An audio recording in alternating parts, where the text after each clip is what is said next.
আসসালামু আলাইকুম। আমি যুগ্ম আহ্বায়ক সম্মিলিত বেসরকারি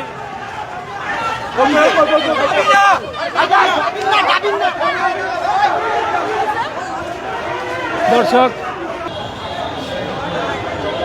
হঠাৎ করেই এই সংবাদ সম্মেলনের মধ্যে একরকম হট্টগোল শুরু হয়েছে এবং যারা সংবাদ সম্মেলন করছিলেন এখানে প্রাইভেট বিশ্ববিদ্যালয়ের শিক্ষার্থীরা ছিলেন এবং জাতীয় বিশ্ববিদ্যালয়ের শিক্ষার্থীরা ছিলেন। হঠাৎ করেই একদল যুবক এসে তাদেরকে এক কোণে নিয়ে গিয়েছেন এবং গণমাধ্যম কর্মীদেরকে একটু দূরে থাকার জন্য বাধ্য করছেন।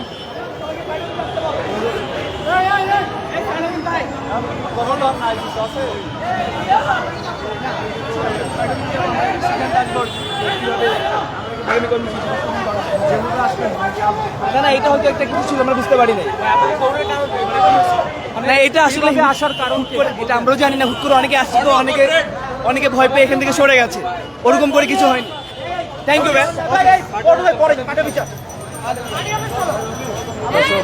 দেখছেন একজন নারী শিক্ষার্থী, তিনি এই দৌড়াদৌড়ির মধ্যেই আহত হয়েছেন। তার সহপাঠীরা তাকে এখান থেকে নিয়ে যাচ্ছেন।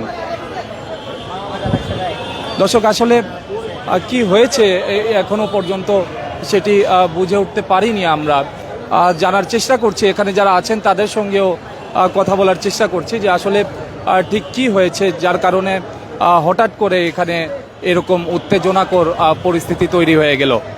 দর্শক, আপনাদের জানিয়ে রাখতে চাই, এই প্রায় এখন থেকে আধা ঘন্টা আগে প্রাইভেট বিশ্ববিদ্যালয়ের যারা শিক্ষার্থী আছেন তাদের পক্ষ থেকে গণমাধ্যম কর্মীদের জানানো হয় যে বারডেমে তারা সংবাদ সম্মেলন করবেন এবং যথারীতি তারা কিছুক্ষণ আগেই সেই সংবাদ সম্মেলন শুরু করেন।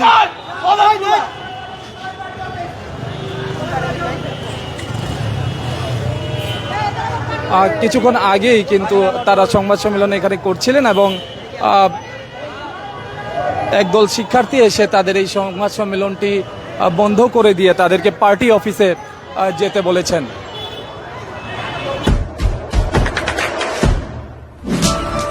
দেশে দেশে সবার সাথে দ্য নিউজ।